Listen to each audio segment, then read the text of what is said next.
Ukrainian soldiers apparently in the embattled town of Soledar this morning.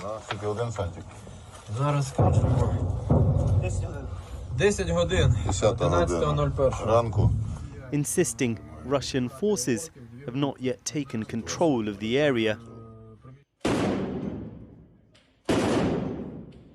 Soledar and nearby Bakhmut are one of the hottest flashpoints in a war being fought in freezing cold conditions.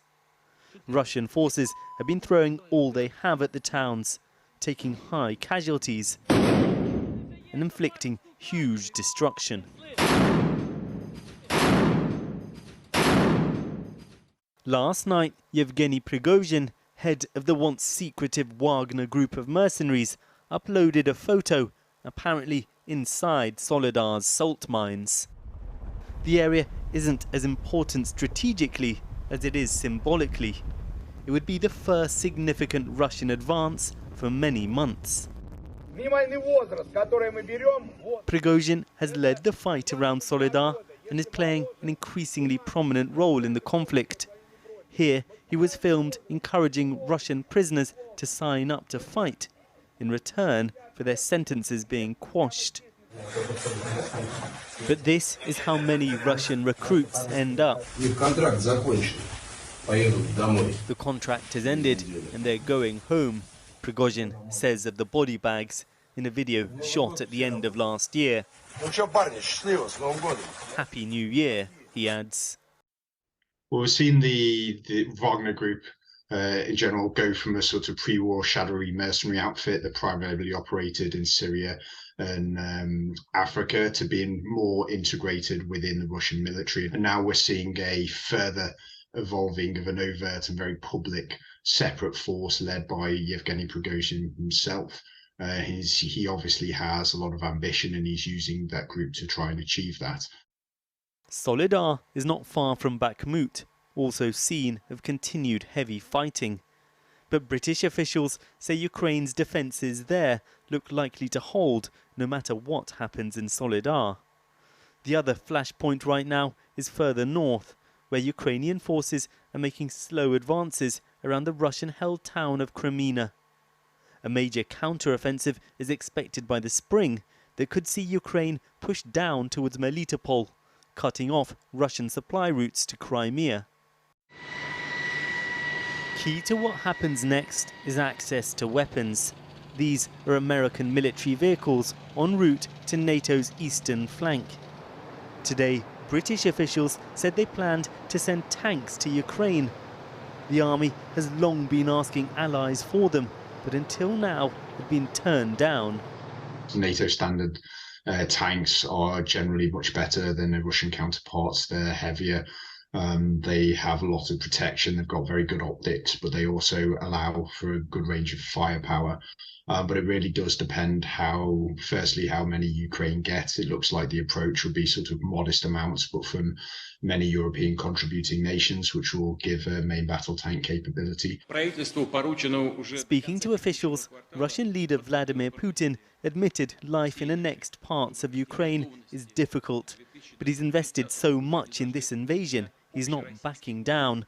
Today, announcing a new military commander. It's Ukrainian sacrifices that have determined the course of this conflict. President Zelenskyy today repeating warnings of a new possible Russian invasion from Belarus. It's the depths of winter, but the flames of war are burning bright. Well, earlier I spoke to Yulia Mendel in Kiev. She's a former spokesperson to President Zelenskyy and the author of The Fight of Our Lives. I began by asking her about the significance of these battles in Soledar and Bakhmut. Soledar and Bakhmut are two major hot, very battlegrounds right now, because what is happening there is madness, absolutely, and it's a hell because people even don't count dead already because there are so many dead people there. And this is very symbolic for Russians. They want to take over these two cities for the reason that there are resources there, and because in this way they can actually say that they captured almost all Donetsk region. And Russians, of course, are saying saying that they almost captured Soledar. But what I've heard from multiple servicemen there, reporters, and from our general staff is that the battle is there. Ukrainians are there. They have not left Soledar, and they really try to give the fight back. The thing is that Russians are trying to cut the supplies for Ukrainian army, and right now they did not manage to do that. The second fake, which is really one big one, Russians say that if they capture Soledar, they will encircle Bakhmut, but they will not. And Russia is clearly piling a lot of resource into this area and sending the Wagner Group mercenaries there as well. I mean, is this the kind of battle for which Ukraine wants tanks from Britain and Germany and other European neighbors?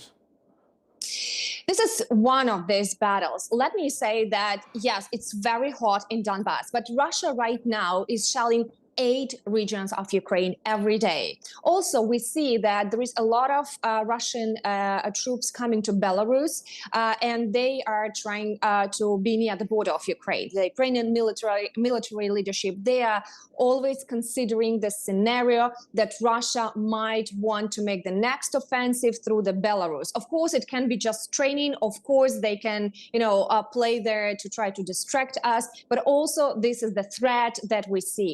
So right now, Ukraine is preparing for the next possible Russian offensive, maybe in March or April or late February. So if we want to win, if we want to defend, we must get the political decisions to get all this weaponry and tanks and air defense right now, to get them as fast as possible, to train the people and to be ready. So it doesn't sound like just a handful of tanks is going to be enough. Well, let me say, first of all, that Western weaponry, Western equipment is much more modern and much more efficient than all Russian, in many ways, treasury tanks or equipment that in many cases come from the Soviet Union. The second thing is, if we are equipped enough, let's remember that there are all these sanctions on Russia, and it means that Russia runs out of missiles, Russia runs out of equipment, of military, of people, and it doesn't have actually supplies to renew production on the scale it needs to invade Ukraine. And the third and very important moment, yes, Ukraine also runs out of all the equipment and also, loses maybe something on the battle and definitely needs more to be equipped as much as possible. So all these 3 factors, they are very important to understand why it's crucial, to make these decisions now, to train us and to provide us all these means that will help us to stand against Russia. Yulia Mendel, thank you very much indeed. Thank you for having me.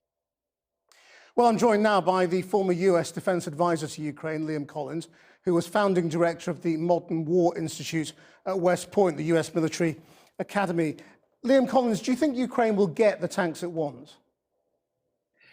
They will get some of the tanks they want. They're never going to get the absolute numbers that they want or that they actually need, but the fact that they're getting them now, that's definitely important. And remember, they are the smaller military who's much more competent than Russia, but by being smaller, they have to absolutely replace any of their combat losses and get additional capability to kind of make up for Russia's mass, the size of its military. It's clear from Yulia Mendel's point of view that Ukraine is not going to give up on Bakhmut and Soledar and says, Russian propaganda that they're about to take these places is wrong. How does it look from your perspective?